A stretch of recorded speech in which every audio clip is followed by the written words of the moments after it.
Во студиото на Здраво Македонија, по 9 часот се дружиме со професор доктор Ѓорѓе Зафировски, специјалист по ортопедска хирургија и травматологија, професор доктор Тошо Арсов, Факултет за земјоделски науки и храна, Катедра за овоштарство, и Асип Зекир, извршен директор на Реди рециклажа.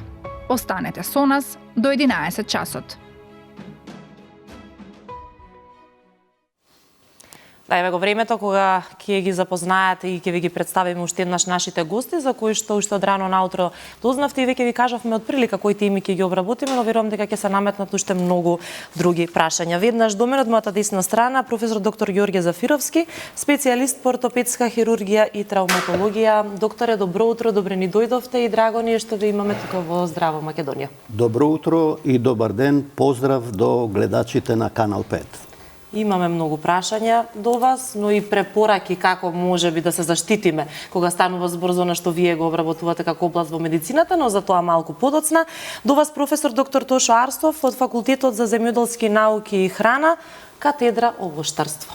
Убави теми, професоре, денеска. Добро утро и за вас. Добро утро и до вас, добро утро и до гледачите на Канал 5 телевизија.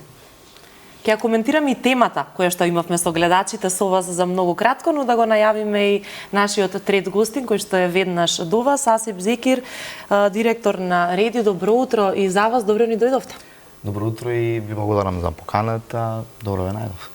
Александра е денеска заедно со мене на оваа трпеза, со чајче ве послуживме, подоцна ако сакате може да направиме Александра и кафенце. Така, секако, бидејќи имаме навистина интересни теми и никако сите гости ги обединуваат темите за кои што ќе ги разговараме денеска и верувам ќе го задржиме вниманието на гледачите. Така, и додека трае вестите, свативме дека сите некако се надополнуваат и се поврзани. Но јас би сакала да започнам, професоре, со вас, бидејќи со гледачите во првиот дел имавме една тема која што ни гласеше вака, дека млади земјоделци на возраст од 18 до 40 години ќе можат да се јават на повикот доколку за прв пат започнуваат со земјоделска активност. Дали тоа ќе биде нешто ново или веќе постоечко кое што го имале нивните предци? Па тука се постави прашањето колку младите всушност сакаат да се навратат кон земјоделството. Што мислите вие на оваа тема? Кој е вашиот личен став, да кажам, или ете согледувања, бидејќи вие многу подобро знаете ситуацијата од нас, веројатно? Секако дека треба младите да бидат опфатени во овие нови мерки, во овие нови програми, промоцијата на земјоделството да биде кон младите, дека тие всушност треба да бидат носители на самото земјоделско производство, односно да се занимаваат, бидејќи всушност сите ние треба да обезбедиме храна доволно за нас и за нашето поколение и за нашите семејства, но нели секогаш велиме и храната да ја обезбедиме и за да од неја да имаме бенефит, профит, така да секогаш новитетите и новите технологии многу по-лесно се предаваат и се промовираат кај младите. Затоа секако дека треба младите да бидат доста проактивно вклучени. Има веќе промоции доволно. Има заинтересираности на факултетите според вас, бројот дали е може би нешто намален? Бројот на студенти, ако го следиме години наназад, еден факултет сега, 5 факултети во Македонија. Добро, да, и тоа. Потоа популацијата на младите, бројот на млади луѓе намален, меѓутоа последнава година повеќето од факултетите имаа некаков си надолен пат. Ние заедно со уште неколку факултети тргнавме нагоре. Не сме нешто добри, меѓутоа споредбено со претходните години веќе почнуваме пак да се враќаме наназад како интересна гранка, посебно и новите студиски програми што ги имаме, дигитално земјоделство што ја промовиравме оваа година како нова студиска програма. Доаѓаат веќе младите, има интерес да студираат. Супер. Или пак вчера баш се јавија, ние имавме и образование на кое што е акредитирано, меѓутоа не е формалното образование, она што е образование за возрастни, каде што можеше да се стекнете со сертификат за обучен овоштар. Аха, така, значи би... Кој што вчера во повикот што бил за овие млади земјоделци, вели или да е, меѓу другото има образование, или да има завршено средно или факултет земјоделски или ветерина, или да има посетувано некаква ваква обука. Па добро, тоа е убава информација во секој случај.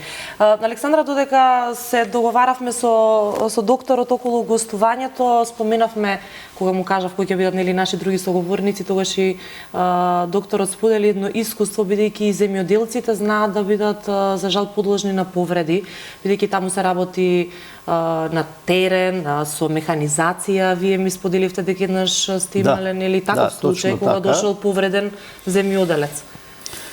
Денес земјоделците ги уживаат плодовите на механизацијата, така да доваѓа често до повреди, бидејќи некогаш тие не се доволно обучени за одредени машини со кои работат во земјоделието и може да се дојде до тешки повреди. Еден таков случај, многу години наназад, земјоделец со својот трактор, орајки, паѓа од тракторот и се повредува, доваѓа до кршење на бутната коска, кинење на главната артерија на надколеницата, до повреда на црниот дроб, и следниот ден се увидело дека циркулацијата во екстремитетот не постои и дојде до гангрена на екстремитетот, така да дојде до инфекција и сепса, мораше да се ампутира екстремитетот. За среќа, пациентот, земјоделецот остана здрав, жив и понатака се занимава со земјоделие. Меѓутоа се случуваат и такви тешки повреди. Но модернизацијата во земјоделството се надевам дека ќе ги намали бар ваквиот број на повреди. Асип, да споделиме и да ја доближиме вашата дејност малку до македонската јавност. Реди рециклажа постои во Македонија долги години. Кога велиме за селекција на отпад за Македонија, секогаш се прашуваме дали воопшто постои, но ајде, колку години работите, колку е крената свеста кај македонците за селекција на отпадот со кој што вие действувате? Да, малце беше збунувачки, пошто на интрото сум најавен како извршен директор на Реди рециклажа, сега сум како Вие директор сте на Реди, но Реди. и да направиме споредбата, бидејќи и од Реди рециклажа директорката ни беше гостинка, така да чисто и да направиме дистинкција на она што го работите. Супер. Реди како организација, регионална организација, е всушност активна од 2018 година во нашата држава и се стреми кон економско зајакнување на ромите, градење на екосистеми. Тоа го правиме преку трите главни пристапи кои што ги нарекуваме, преку организацијата која што нуди техничка подршка на предприемачите, така и професорот кога го слушнав сега баш ме заинтересира кои се програмите за сертификација на земјоделци, млади заинтересирани за тоа, затоа што имаме многу голем број на земјоделци, млади кои што мислам дека можеле да супер после емисија можете да станете. Така, секогаш имаме обединување. Така, и во рамки на таа техничка подршка нудиме пишување на бизнис план, дигитализација и слично. Вториот пристап е преку Реди фондот, кој што финансиски ги поддржуваме овие млади или неформални предприемачи за да си го формализираат бизнисот преку микрофинансиски институции. И третиот пристап е преку Реди агрегаторите кои што всушност ги зајакнуваат заедниците преку бизниси. Еден од тие агрегатори е всушност Реди рециклаж. Јас бев и се уште сум основачот на Реди рециклажа, така, бев директор до ноември 2024 година, меѓутоа бидејќи се префрлив повеќе во организацијата и во стратешкиот дел, затоа и сега сум во организацијата. Меѓутоа за Реди рециклажа од 2020 година постои целата иницијатива, 2021 веќе почнавме со нашите активности. Можам да речам дека на почетокот се интересираноста за селекција на отпад, меѓутоа и едукацијата, свесноста беше на многу ниско ниво. Така. Во текот на овие 3 години, 4 години ние се трудиме и постигнавме добри резултати да зголемиме свесноста на граѓаните да селектираат, меѓутоа и правилно да селектираат, затоа што голем дел од граѓаните не ни знаеа дека пластиката пример не се селектира секој вид на пластика, кој вид на пластика се селектира во нашата држава и на кој начин. Така. Ги споминавте ромите и зајакнување на нивниот животен стил во се она што го прават секојдневно. Па колку вклучувањето на оние кои веќе се селектирачи на некој начин и едуцирањето направи да им создадете условно кажано професија професија и подобрување на стандардот на живење. Самата идеја на ред и рециклажа е поттикната всушност од неформалните собирачи на Така, отпад. кои што ги имаме и ќе ги имаме. Така е. 2019 година јас се соочив со тие потешкоти и предизвици како да ги формализираме неформалните собирачи на отпад и не видовме на еден интересен момент каде што Имаше ли отпор? секако од сите страни има отпор затоа што нема законска регулатива за тоа. Секаде некој нема да се согласува со нешто, нели, но ако се презентира како што треба, како вие што го направивте тоа? Меѓутоа, ние започнавме пилот активност за селекција на отпад, при тоа да воспоставиме систем за селекција на отпад и на тој начин идентификувавме еден одличен момент и одлична можност за неформалните собирачи како да се формализираат. И во текот на овие неколку години од нашето постоење веќе се над 50 неформални собирачи изфилтрирани преку нас. Супер. После нашата ангажираност со нив во однос на градење на нивните капацитети, градење на нивните вештини, они веќе имаат и други decent jobs ги викаме или други пристојни работни позиции. Така, одлично. Добро, супер ако е така. И сега, професор Арсов, би сакала да ве прашам, бидејќи знаеме дека оваа пролет можеби не е како што очекувавме, имавме една недела и малку пониски температури, па врнежи и така натаму. Ке имаме ли овошје оваа година? Каква е состојбата од терен? Што сте согледале? Еве ќе ги споменеме праските, кајсиите или може да и вие да спомнете некои други. За жал, последните години сведоци сме на појава на одредени екстреми во однос на температурите, можеби тоа се климатските промени си го прават своето. Оваа пролет, дали ќе бидат тие екстреми во однос на летото, во однос на есента или во однос на пролетта, во однос на температурите или врнежите, како и да е оваа година, оваа пролет,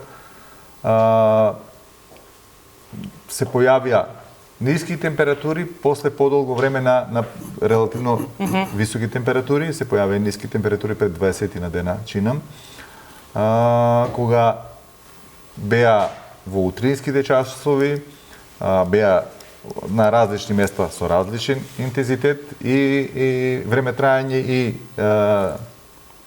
количина, и предизвика во тој период беа најосетливи кајсиите и праските и предизвика релативно висок процент на измрзнување на цветовите или пак најосетливи се штотолку заврзаните плодчи. Меѓутоа во тој период беше цветовите отворени од кајсијата или па веќе при крај со цветањето.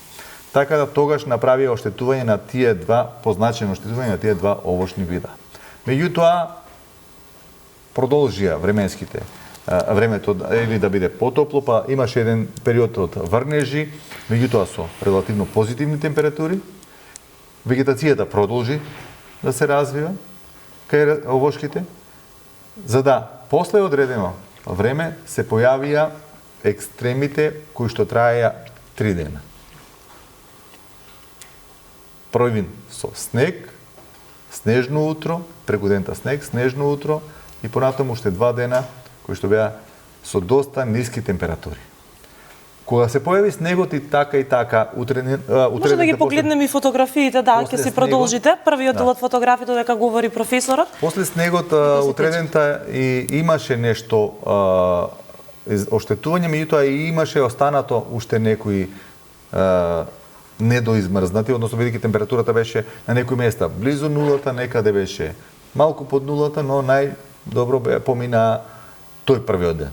Вториот ден, кога веќе тоа беше вторникот, температурите на одреден дел од Македонија веќе паднаа на под нулата, -3, -4, -5, зависи каде. За да третиот ден, велевме преспанскиот регион, каде што се речи го јаболките, помина вторникот, меѓутоа во средата беа измерени температури од -8,5 степени на некои места. После неколку дена, бидејќи веднаш во првиот момент не може да се бележи, после неколку дена правевме анализи, испитувања, состојбата, иако одредени сознанија велеа одредени овошни видови, зависно од фенофазата, можеби се по-осетливи, други по-отпорни. За жал, има доста оштетување и таму каде што сметавме дека ќе има многу помало оштетување. Пример, во Берово, вишната имаше многу, иако беше во фенофаза, каде што треба да е дека нема да поотпорна, биде толку, нели? има испадна дека има доста висок процент на измрзнување. Кај јаболкото на одредени места како исто така поотпорно, сепак се констатира дека има измрзнување кај крушата, висок процент на измрзнување, за разлика од нив, сливата, иако беше во некоја си, велам во тие места кај што проверив. Така. Иако температурата беше со можност да направи оштетување на сливата, сепак констатиравме дека тоа оштетување не е целосно, туку дека ќе има одреден неизмрзнат цвет. Но да кажеме еднозначено, процентот на измрзнати цветови Добро. не е ист со процентот на намален принос. Посебно ако тоа е до 50%. Значи, ако имате 30% измрзнати цветови... Не значи дека се е уништено? Не, и друго нешто. Ако не 30-40% ви измрзнале цветовите, тоа не значи 30-40% намален принос. Добро.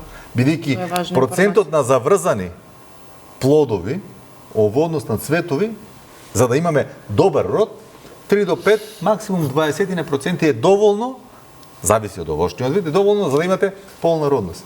Од една китка јаболко, која ќе цвета, таа цвета со 5 до 7 цвета. Доволно е за добар квалитет, добар принос, 1 до 2 да се оплоди. Докторе, вие јадете ли јаболки, вишни, кај си, што се спомнавме? Кој овоше ви вас омилено? Секако, овоштието е многу корисно и секој треба да го консумира постојано, бидејќи е здраво. Е полно со витамини, минерали. Значи, овоштие и зеленчук е здрава храна, која треба секој ден треба да се консумира. Да ја консумираме што повеќе. Добро, сега ќе се префрлиме на она што е нели ваша професија, повеќе од 50 години сигурно. Во книгава што ја земав пишува детска ортопедија, ќе се навратиме малку подоцна на тоа, но најпрво сакав да ве прашам кои се најчестите ортопедски заболувања и малку повеќе би сакала за остеопорозата да позборуваме, бидејќи тоа често е кај нас во Македонија. Точно така. Скелетниот систем во текот на животот доживува бројни промени и трансформации. Всушност тоа е развитокот на скелетниот систем, кој што е составен од 206 коски, 360 зглобови и 660 мускули.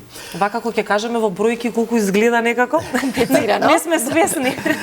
Тоа е една прекрасна комбинација на коските, мускулите, зглобовите, тетивите, лигаментите, кои заеднички со нервниот систем, со васкуларниот систем овозможуваат живост на организмот. Всушност, главната функција на мускулоскелетниот систем е движењето. Добро.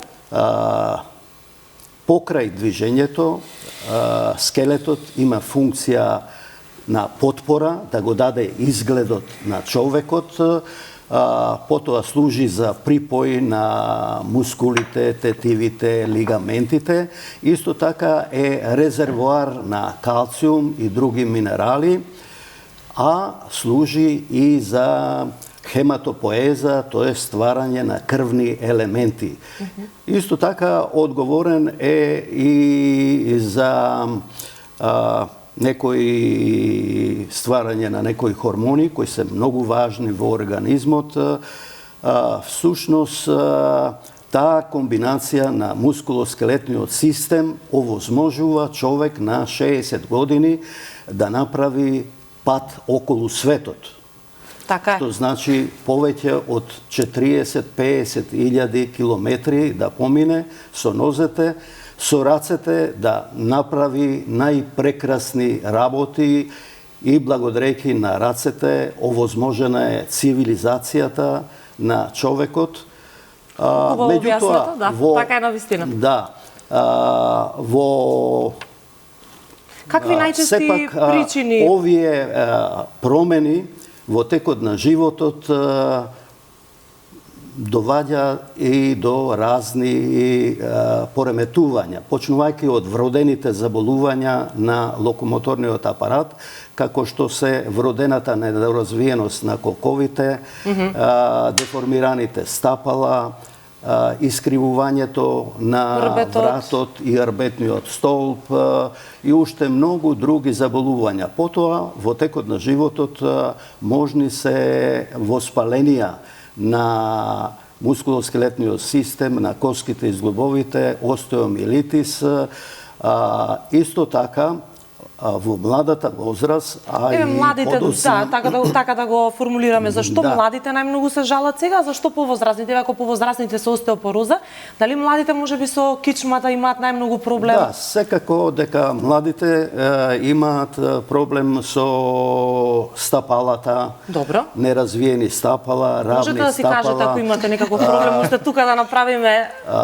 преглед. Со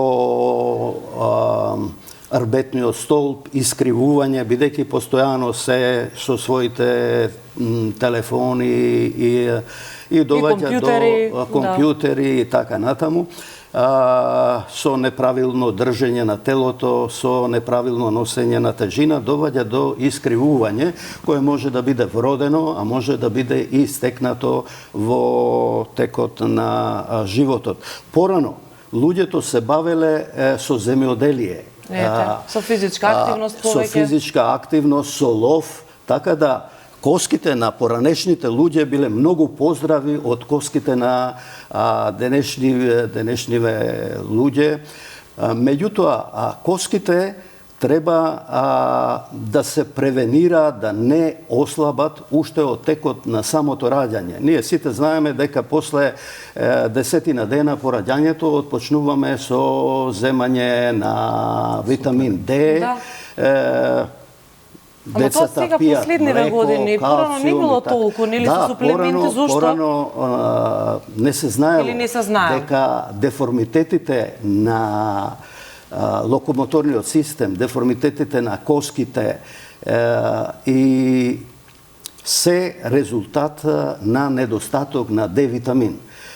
Предходно, пред да биде превенцијата со Д-витаминот, имало многу деформитети, искривувања на коските, сколиози, кифози, икс-нозе, О-нозе, така да денеска, денешно време, и лоши, но и добри работи нуди. Сега да не бидеме нели само критички настроени.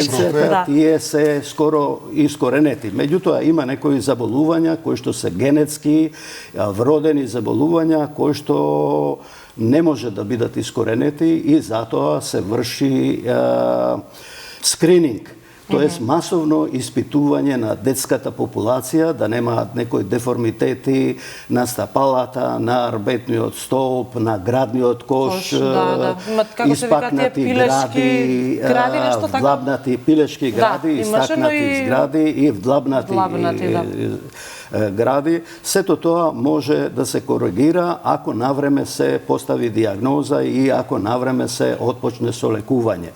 А во текот на животот вребаат бројни опасности, особено дегенеративните заболувања, тоа е строшење на зглобовите и слабење на коските, остеопороза, кои што денеска исто така може да бидат превенирани и на некој начин да бидат излекувани. Ќе се навратиме на тоа. Да, имате прашање слободно. Слободно. Да го надополнам и пак као прашање професорот. Професоре, рамното стапало е најчесто генетски. Меѓутоа, велат дека може да се влијае, ако навреме се почне, со одењето боси, со практикувањето на земјоделието. Дали порано имало по-честа појава или па колку е разликата меѓу, ако нешто знаете, современото одење со обувки и одењето боси некојаш во однос на рамното стапало? Дали имате некакви сознанија и колку може да влијаеме, бидејќи кај мене моето едно дете имаше предиспозиции за рамни стапала, меѓутоа со мое инсистирање, постојано босо, постојано одење по жежок, песок, така натаму, сега е веќе пубертет ли е, кога што мислам дека успеавме да ги вратиме понормално? Одлично Или пак генетски прашање. можеби сме Одлично прашање. Сигурно дека за равните стопала има и генетска предиспозиција, меѓутоа детското стапало не е перфектно. Тоа во текот на времето се развива за да почне да оди на година дена, има фази. Предходно седнување, па потоа лазење, па застанување, па одење. Има специјални вежби на стапалата, тоа е добро, одење босо, правење некои вежби со прстите, со зглобовите. И во текот на тие детски години се формира стапалото. А ако го ставиме во калап, тоа не може да се развие. Затоа треба некогаш да биде детето и босо, да трча по песок, на море, на езера и така натаму, и да дојде до развиток на стапалата, бидејќи ако има равни стапала, дистрибуцијата на тежината не е подеднаква и доваѓа до болки. Децата преку ноќ плачат поради болки во самите стапала, во подколениците и така натаму. И денес повеќе децата ретко одат. Тие се во коли и така нивните стапала, нивниот локомоторен апарат не е развиен. А друго било порано кога било земјоделието, ловството, сите морале да бараат начини за храна, за опстанок и така натаму. Во целиот циклус на живење мораме да го поврзаме и отпадот, кој сакале или не влие на нашето здравје, на се оно што ни се случува и на последиците кои што ги остава. Па ајде малце оптимистичка бројка на каква е селекцијата на отпадот, бар ете изминатата година, ако имате одредена статистика, и колку луѓето се свесни на, бидејќи како што и самиот професор спомена, животен циклус и може да се отпатува низ целиот свет, така и отпадот истиот, доколку не се селектира. Свесни сме колку имаме отпад во Вардар, низ улиците на Скопје и буквално на секада, а влијанието на истиот е и tekako фрапантно. На почетокот процентуално 70% имавме неправилна селекција на отпад. Што значи под неправилна? Пример, во нашата држава се селектира и се рециклира PET пластика, и тоа е секојдневното шише кое што го употребуваме. Така. Или HDP пластика, тоа е тврдата пластика која што имаме прилично во детергентите, шампоните и слично. Другите пластики, како што се пластичните чашки или чашиве за смути што се, тие во нашата држава не се селектираат за жал и не се рециклираат. А ги имаме во огромен број. Да.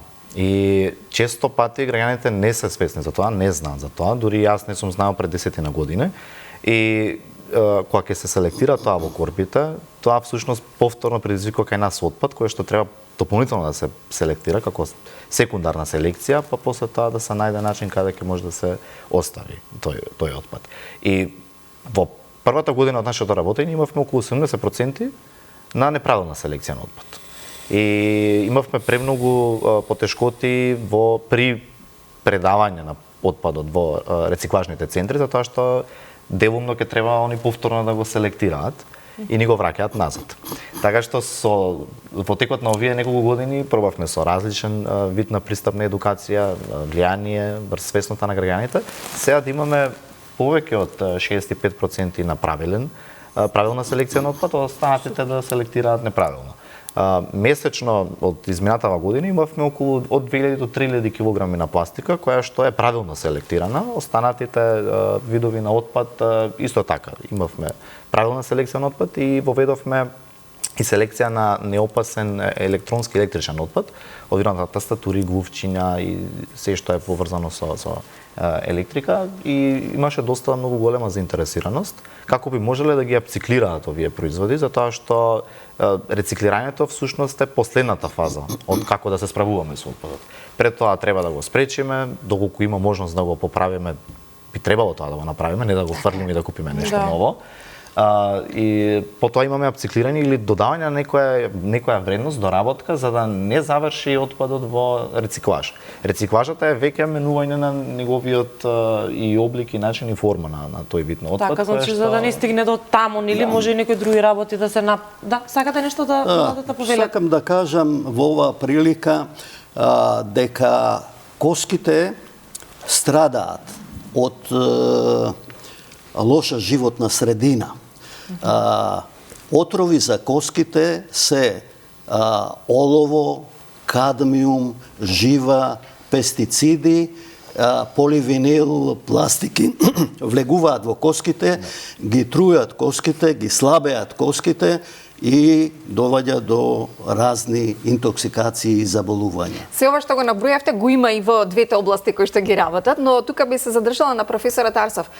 Какви се овошјето и зеленчукот кои што ги конзумираме денеска во Македонија, бидејќи професорот ги спомена пестицидите?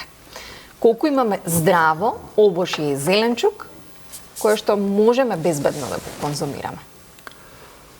Законски Македонија се труди да го донесе нашата легислатива кон европските правила.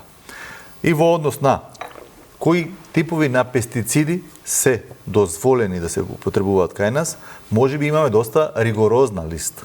Значи, одлично, убаво да се велиме слушна. за официјално. Неофицијално, знаете, кај нас секогаш и секаде Дали се вршат контроли на сето тоа, се поставува пак друго прашање. Контролите се вршат. Добро. Пак ќе речеме, се внесува одредени препарати кои што се дозволени на листата, се користат најчесто тие препарати, меѓутоа некојаш може да дојде некој друг препарат да се употреби кој што не е на листата на дозволени, внесувајќи од нема да посочуваме точно од кои држави, од некој од државите каде што е можно да се најде, ќе се употреба тука, меѓутоа при извоз, при контрола за велиме за органско производство, за да имате, вие треба да добиете и сертификат, па тој сертификат во последно време се издава и врз основа на контрола во лаборатории акредитирани за тоа, така да доколку се забележи присуство на резидуи, остатоци од одредени пестициди кои што не се дозволени, во тој случај не се дозволува извоз или пуштање во промет на